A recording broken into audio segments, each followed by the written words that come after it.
If we were to excavate the mortal remains of the man known as Samson today, we would not find the skeleton of a giant from legend, but rather the structure of a human specimen that would defy our entire understanding of the biology of extreme effort. What history records as a biblical hero, forensic science describes as a biological system constantly operating under unprecedented electrical and chemical overload. Imagine an engine designed to generate the power of a jet turbine, but confined within the shell of an ordinary car. The result is not just strength, it is a pathology of power. At this exact moment, forget everything you have heard about inexplicable miracles. Let us treat Samson's body as the subject of a historical and scientific autopsy. To topple the columns of a temple or carry the gates of a city on one's back, the organism does not just need muscles. It needs a complete restructuring of bone mineral density and a mutation in the recruitment of motor units. What really happened when the so-called strength was activated? Why did this man live in a state of physiological stress that would kill any other human being in a matter of seconds? Prepare to enter the rawest and most realistic analysis of the biological cost of the Nazirite curse. We are situated in the 12th century before Christ. The Levant is a land of dust, iron, and absolute violence. Modern archaeology shows us that survival in this era did not depend on aesthetics, but on brutal resilience. The individual we know as Samson emerges in a scenario of Philistine occupation, where iron technology gave a foreign army an overwhelming advantage over local tribes. But Samson was not a soldier trained in phalanxes. He was the result of an extreme social and biological experiment called the Nazarite vow. The term Nazir, in ancient Hebrew, means set apart. But for physiology, this separation meant chemical isolation. By being forbidden from ingesting any derivative of the grape, Samson was deprived of one of the primary muscle relaxants and psychotropics of antiquity, alcohol. In a culture where wine was the basis of social interaction and nervous relaxation, Samson was kept in a state of hypervigilant sobriety. His central nervous system never received the pause signal. He lived in a state of uninterrupted adrenergic alert, a biological spring that was compressed for more than 20 years before firing its first blow. This chemical deprivation was combined with the rule of never touching corpses. For anthropology, this kept him in a state of ritual purity, but for behavioral biology, it created a profound emotional barrier. Samson was a man isolated from mourning and basic human contact. This isolation generated a focused mind, a brain that processed the environment differently, identifying threats and structural breaking points with a clarity that bordered on functional psychopathy. But the true mystery lies in the mechanics of the strength surge. When ancient texts say that the spirit took possession of him, biomechanics identifies an extremely rare phenomenon known as hysterical strength. It is the same mechanism that allows a mother to lift a car to save a child, but with a crucial difference. For Samson, this state was sustained and controlled. In an ordinary human, the brain blocks the use of more than 35% of total muscle capacity. We do this so as not to destroy ourselves. Our tendons could not withstand the torque of 100% contraction. They would simply tear away the pieces of bone where they are attached. In Samson's body, these neurological safety locks were removed. When the trigger was pulled, his nervous system sent a high-voltage electrical discharge to every fast-twitch muscle fiber simultaneously. In order for him to tear a lion apart with his bare hands, his metacarpal bones and the radius of his forearm would need to have mineralization comparable to that of an elephant's ivory. The density of his bones would need to be, at a minimum, 4 times higher than the average of an Iron Age peasant. Without this internal armor, his own strength would have transformed him into a mass of broken bones and ruptured muscles at the first effort. This activation generated a deadly byproduct: thermal heat. Extreme muscular effort generates internal friction that raises blood temperature in a matter of milliseconds. At the moment Samson was in combat, his heart needed to pump blood at a rate of 280 pulsations per minute to act as a liquid cooling system, preventing his brain from suffering thermal cooking. The veins that bulged in his neck and arms were not a sign of health, but rather pressure ducts, operating at the critical limit of explosion. This man was not a hero enjoying a gift. He was a biological system in constant suffering. Every time the strength was activated, He went through a near-death experience due to metabolic exhaustion. After each feat, the accumulation of lactic acid and toxins in his blood would be so high that he should fall into a coma for days. The cost of his power was the slow and painful destruction of his internal organs, a systemic inflammation that made him a man of unstable, explosive, and tragically lonely temperament. Observing the archaeology of Philistine cities, such as Gaza and Ashkelon, we realize that the environment where he operated was composed of limestone fortifications and mud bricks. For a man with Samson's motor recruitment, these structures were not insurmountable barriers, but physics puzzles. He understood, perhaps by instinct or an altered spatial perception, where to apply the exact load to cause structural collapse. But to reach that point of destroying a temple, he had to go through a process of personal degradation that began with the most enigmatic rule of all: his hair. Why was the blade of a razor the only switch capable of turning off such a powerful biological war machine? The answer lies not in magic, but in the deep connection between the perception of identity, the sensory system, and the biological limit of a man who was conditioned to believe his life depended on a single fiber of integrity.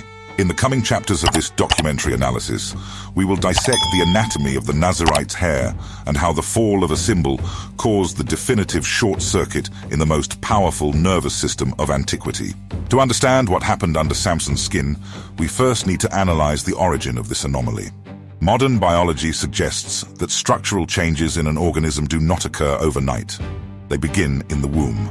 When ancient chronicles mention that Samson's mother received rigorous dietary instructions even before conception, we are looking at a case of epigenetic programming. She was forbidden from touching alcohol or impure foods, ensuring the fetus developed in a chemical environment of absolute purity, without any neurotoxin agent that could interfere with the formation of a hyper-reactive central nervous system.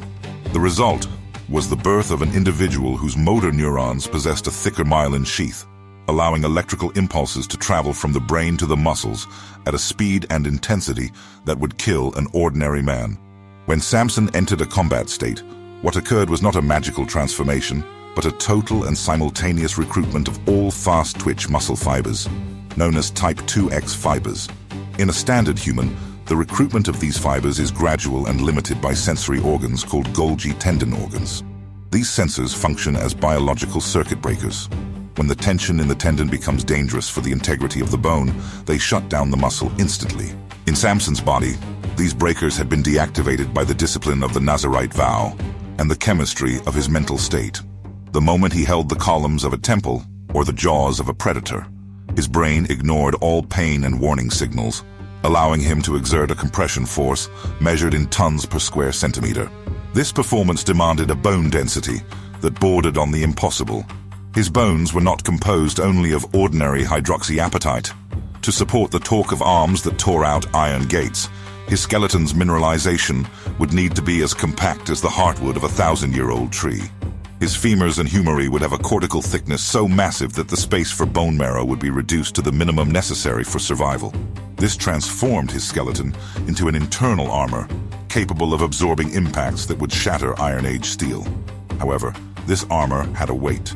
Samson was not an agile man like a gymnast. He was a dense mass of reinforced tissues, a heavy object whose inertia, once in motion, was almost impossible to stop by human means. The circulatory system of a man in this state would need to operate like the cooling system of a nuclear power plant. During the strength surge, the breakdown of adenosine triphosphate, the cellular fuel, generates devastating thermal heat. Biomechanical estimates suggest that while carrying the gates of Gaza for miles uphill, Samson's internal temperature would have reached 42 degrees Celsius in a few minutes. To avoid the denaturation of brain proteins, which would cause immediate brain death, his body needed an extremely dilated network of superficial blood vessels to dissipate the heat. Sweat would not just be moisture on the skin, it would be a continuous flood, a desperate attempt by the organism not to cook from the inside out. In addition to the heat, there was the problem of blood pressure. To deliver oxygen to muscles in a state of maximum sustained contraction, Samson's heart would need to exert a systolic pressure that would rupture the arteries of any ordinary person. His cardiac walls would be hypertrophied, not by disease, but by extreme adaptation, transforming the heart into a high-pressure pump capable of overcoming the resistance of muscles that were hard as stone during effort. Every beat was a hammer blow against the vascular system. The veins that bulged in his neck were the visual signal of a hydraulic system operating at the absolute limit of rupture. And what of the brain chemistry during this process? Samson's body was flooded by a storm of adrenaline, noradrenaline, and dopamine. This chemical cocktail eliminated any perception of fear or fatigue, but also obliterated rational thought. In the moment of strength, Samson was not a strategist. He was a force of nature, acting out of pure instinct for survival and destruction. This state of adrenergic trance explains why he frequently became involved in extreme risk situations without any prior planning. He trusted that once the biological trigger was pulled, his physiology would make him invulnerable to exhaustion and pain until the objective was achieved. However, the science of bioenergetics tells us that no one can maintain this level of energy output for long. Samson's muscular glycogen stores would be drained in a matter of minutes of maximum effort. After the strength event, the body would enter a state of metabolic collapse. The blood would become acidic due to the massive accumulation of lactate. His kidneys would be bombarded by myoglobin, a protein released when muscle fibers suffer severe microtrauma. This means that after each great feat, Samson would be incapacitated, suffering from excruciating pain and an insatiable thirst, while his body desperately tried to clear the toxic byproducts of his own strength. This cycle of super effort and collapse shaped a personality marked by chronic exhaustion and isolation. The man who could topple armies spent much of his time in a state of profound biological recovery. The strength was not a free gift. It was a transaction where he paid with the longevity of his cells and the stability of his mind. He was a single-use warrior designed for bursts of power that left permanent scars on his DNA. In the next stages of our investigation, we will explore how this nervous system, trained for the extreme, possessed a hidden vulnerability. We will understand why hair, a seemingly inert structure made of keratin, was the final biological sensor that kept this whole high-voltage complex in balance, and how, by losing this symbol, Samson did not just lose focus, but suffered a neurological short circuit that permanently shut down access to his own superhuman biology. For the archaeology and anthropology of the Levant, a Nazirite's hair was not an ornament of vanity, but a physical extension of his nervous system and social identity. What many today interpret as magical superstition was, in reality, the critical component of a neurological conditioning that lasted 20 years. Imagine an individual trained from birth to believe that his biological integrity is tied to a single physical rule. This level of absolute belief creates what neuroscience calls psychosomatic anchoring. Samson's hair functioned like the insulation on a high-voltage cable. It was the reference point that allowed his brain to release the biological safety locks we discussed earlier. Contrary to simplistic representations, the hair of an Iron Age Nazarite was heavy, thick, and permanently matted. 7 massive braids, saturated with desert dust, sweat, and natural oil, formed a structure that acted as an additional tactile sensor. For a warrior operating in states of adrenergic trance, these long locks increased his proprioception. That is, the spatial perception of his own body in relation to the environment. The swaying of these braids sent constant signals to the vestibular system in the inner ear, refining Samson's balance during extreme torque efforts. It was a crude but effective sensory interface that kept him connected to his mission and his physical limit. Samson's fall, therefore, was not caused by a sudden loss of muscle mass, but by a devastating neurological short circuit. The moment Delilah allowed the bronze blade to cut the 7 braids, she was not just removing keratin, she was destroying the psychological anchor that supported Samson's physiological edifice. Upon waking and perceiving that his physical integrity had been violated, Samson's brain suffered a traumatic shock. The central nervous system, which had previously operated in the red zone, instantly re-established all biological safety locks to protect the organism from collapse. The switch for hysterical strength was permanently turned off by the brain's own survival instinct. From that moment on, Samson's biology returned to its basal state, but with an added complication. His body was exhausted from decades of overload. Without access to the adrenaline surge that masked pain and fatigue, he became vulnerable to the Philistines' immobilization tactics. Forensic science explains that by losing his psychological license to be superhuman, Samson experienced a brutal drop in dopamine and testosterone levels, resulting in acute muscle weakness and cognitive disorientation. He was not just an ordinary man. He was a man in a state of neurogenic shock, unable to recruit even the strength of a healthy peasant. The subsequent humiliation, with the gouging of his eyes, served to isolate Samson even further from any external stimuli that could reactivate his nervous system. Traumatic blindness cuts off the brain's primary source of sensory feedback, plunging the individual into a state of profound biological depression. In the prisons of Gaza, Samson was forced to turn the mill, a continuous traction task aimed at degrading what remained of his bone and muscle structure. The Philistines believed that by treating him like a beast of burden, they were eradicating the memory of the hero. However, they ignored a fundamental law of biology: adaptation to stress. While Samson worked in the dungeons, his hair, the symbol of his anchoring, began to grow again. To his captors, it was just an insignificant aesthetic detail.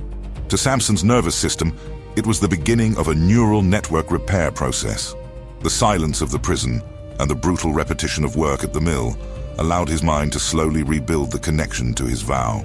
He was in a period of metabolic incubation. His body was clearing the toxins from years of abuse, and his adrenal glands were recharging for one last and definitive burst of energy.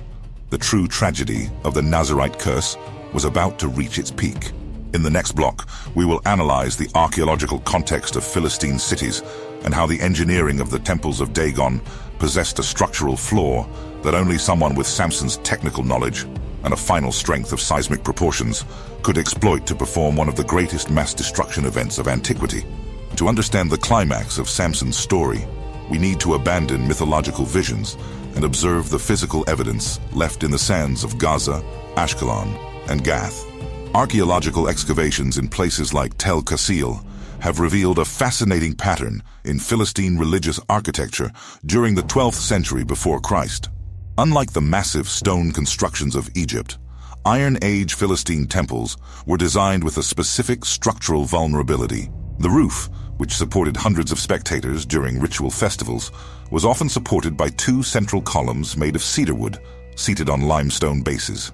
Those two columns were not there by chance. They were the axes of balance for the entire structure. The distance between them, as measured at archaeological sites, was approximately 2 meters, exactly the wingspan of a large man. What the Philistines ignored was that by bringing Samson to the center of the Temple of Dagon, they were not just displaying a war trophy. They were placing a specialist in breaking points at the only place where their engineering could be defeated. At this point in the story, Samson was blind and apparently debilitated by months of forced labor. However, his biology was in a state of silent resurgence. The exhaustive work of turning the mill in prison had functioned as functional hypertrophy resistance training, hardening his tendons even further and maintaining his bone density despite poor nutrition. When he asked the young man guiding him to touch the columns, he was not seeking support to rest. He was performing a tactile reading of the structure.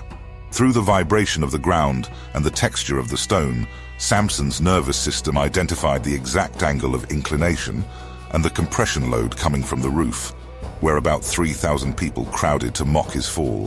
What occurred next was the most violent structural failure event recorded in antiquity.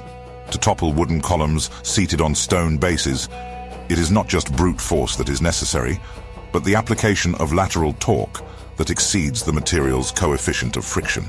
Samson positioned himself so that his arms served as third-class levers. The moment he cried out for one last discharge of energy, his brain, now reconnected with his Nazirite identity, removed the biological safety locks for the final time. The adrenaline discharge was so massive that the heat generated by the sudden contraction of his dorsal and pectoral muscles would have been enough to rupture his skin's capillaries instantly.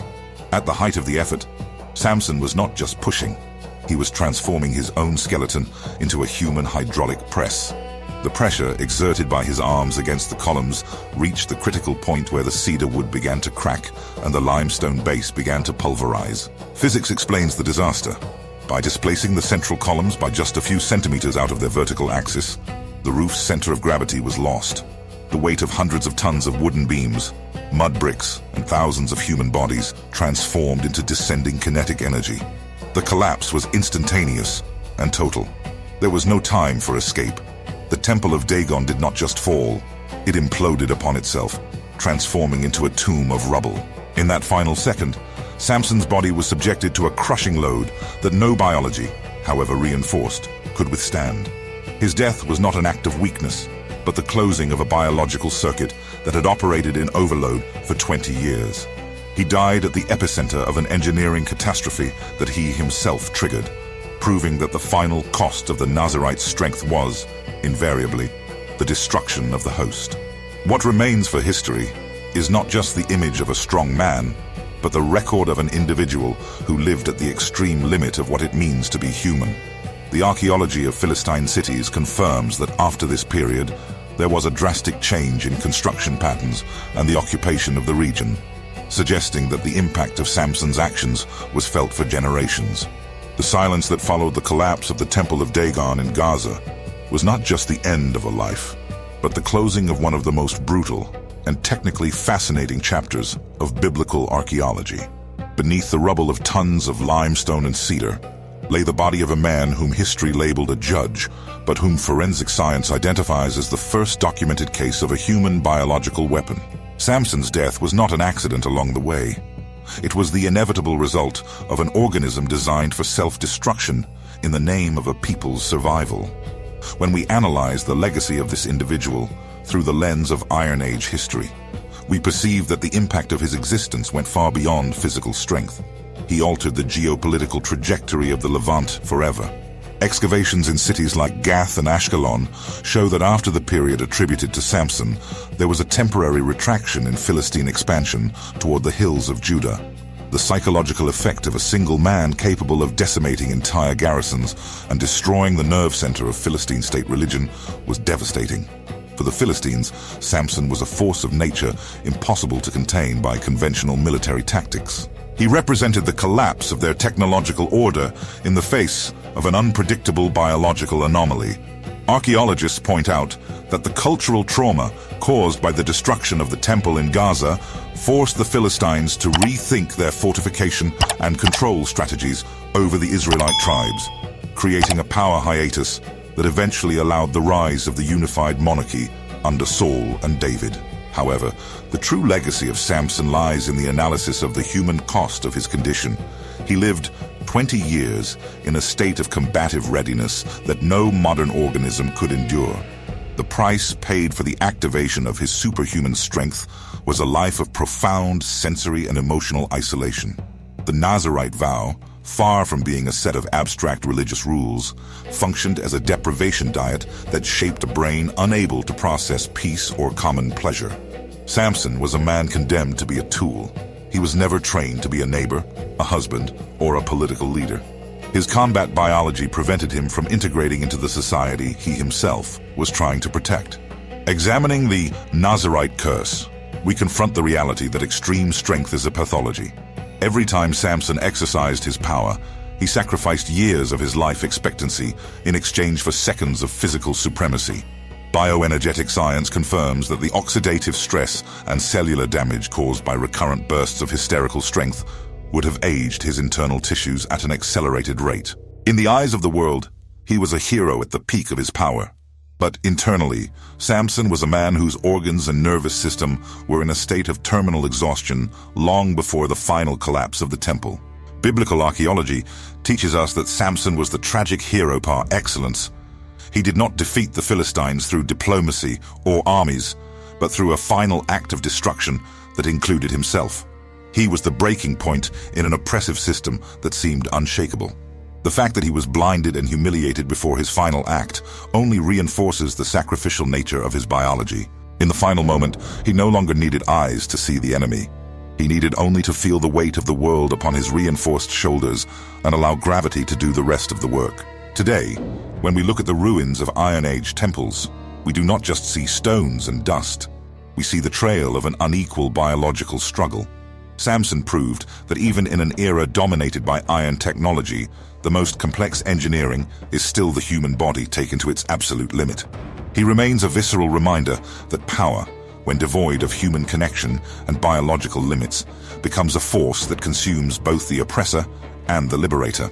The story of Samson is the chronicle of a man who was set apart by destiny, transformed by biology, and immortalized by his own collapse. Analyzing the final layers of this biological and archaeological enigma, we are confronted with a conclusion that defies our modern perception of strength and sacrifice. What history has bequeathed to us as the myth of Samson is, in the light of forensic science and biomechanics, the chronicle of a life operating in a state of permanent physiological exception. We are not just talking about a man who possessed potent muscles, but an organism that underwent a functional mutation guided by rigorous neurochemical conditioning. Samson's true strength was not an accessory he used at will.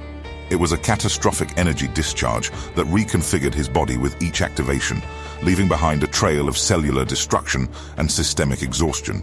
The biological mystery surrounding the Nazirite of Dan forces us to question the limits of what the human body can endure when the nervous system's safety locks are completely removed. Modern science recognizes that human potential is vast, but Samson's story shows us the dark price of accessing that potential in a sustained way for 20 years. He was not a hero who enjoyed his glory. He was the host of an anomaly that isolated him from the world of ordinary men. Every type 2X muscle fiber recruited, every sudden increase in bone mineral density, and every burst of metabolic heat were steps toward his final collapse in the ruins of Gaza. Samson was not a man with a gift. He was the living sacrifice himself for the sake of a greater purpose. From an archaeological point of view, the evidence left in Philistine cities confirms that the impact of this man was real and tangible. The destruction of the Temple of Dagon was not just a religious event, but an engineering disaster that paralyzed Philistine hegemony in southern Canaan. The vulnerability of the central wooden columns, revealed by excavations at various Iron Age sites, provides the physical support necessary for the biblical narrative. A single man, positioned at the exact fulcrum point and capable of generating tons of lateral torque, could indeed bring down an entire building. Samson knew the limits of stone and wood, as well as he knew the limits of his own tendons. He was the convergence point where material physics met extreme physiology. The modified DNA that many theorists suggest when analyzing Samson's lineage points toward a deeper truth: the existence of individuals who, through genetic predisposition or extreme environmental conditioning, managed to break the barriers of normality. However, the Nazirite curse teaches us that for every gram of superhuman power, there is a kilogram of emotional and physical cost. Samson lived on the edge between man and weapon, between judge and pariah. His legacy is not just that of torn-out gates or defeated armies, but that of a biological system that chose its own end to ensure the survival of its lineage and its culture. He was the necessary tool for a time of unparalleled brutality. In closing this documentary investigation, it becomes clear that Samson's story remains alive not just for its religious content, but for its resonance with the universal limits of the human body. He remains the archetype of the tragic hero, whose greatest strength is also his greatest weakness. Biblical archaeology will continue to dig the sands of the Levant in search of more answers. But the mystery of what really happened inside Samson's body when the strength activated will remain as one of the most visceral and fascinating accounts in our history. He was, and always will be, the man who carried the weight of a world that was not prepared for his existence. If you have come this far, it is because you seek not just stories, but the truth behind the greatest mysteries of antiquity and the evidence that archaeology and science can reveal to us. What we have just uncovered about Samson's physiology is only the tip of the iceberg of a past much more complex and visceral than we imagine. Every week, we dive deep into documentary investigations like this, bringing to light facts that defy common sense and reveal the raw reality of biblical archaeology and historical curiosities. If you value dense content based on serious research and presented with the rigor of a high-level documentary, your journey is just beginning. Click the subscribe button now and turn on the notification bell so you don't miss our next investigations. Leave a like if this video changed the way you see the story of Samson, and comment below which other biblical character or historical event you would like to see through our forensic and documentary lens. Your interaction is what keeps this channel focused on delivering real value content without beating around the bush and with the weight that history deserves. Thank you for watching, and we'll see you in the next documentary.